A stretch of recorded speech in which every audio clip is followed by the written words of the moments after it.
Husband বলবে আর আমি তার কথা সাড়া দিব না, এমন তো কখনোই হয় না। সে যখন যেটা বলবে সেটাতে সাড়া দেওয়াই হচ্ছে নিজের জন্য লাভজনক। তাই আমি কখনোই আমার হাজবেন্ড কোনো কিছু বললে আমি কখনোই দ্বিমত পোষণ করি না, অবশ্যই তার সাথে একমত পোষণ করি, কারণ এতে আমারই লাভ বেশি।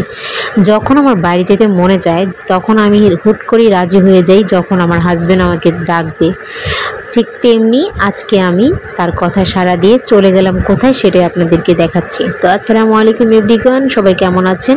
আই হোপ আলহামদুলিল্লাহ সবাই ভালো আছেন। আজকে আমি চলে গিয়েছি আমাদের এইখানে একটি স্ট্রিট ফুড। সবসময় তো ফাস্ট ফুডের খাবার খাই, তো আজকে আমার হাজব্যান্ড আবদার করলো চলো আমরা আজকে স্ট্রিট ফুডের খাবার টেস্ট করব।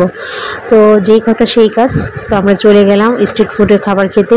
সেখানে হচ্ছে মুরগির চাপ দিয়ে রুটি বানানো হয়, তো সেখানে থেকে আমরা খেয়ে টেস্ট করলাম। তো আমার হাজব্যান্ড নিয়ে গেল ওখানে, ওটা খেলাম, একটু ঘোরাঘুরি করলাম, একটু হাঁটাচলা করলাম। আমাদের যেটা কোয়ালিটি টাইম সেটা আমরা স্পেন্ড করলাম, মানে আমাদের ভালো লাগার যে টাইমটা আছে সেটা আমরা সবসময় বরাবর চেষ্টা করি একটু ভালো উপভোগযোগ্য হোক। তো ফিলিংস গুড। সবাই ভালো থাকবেন, ধন্যবাদ।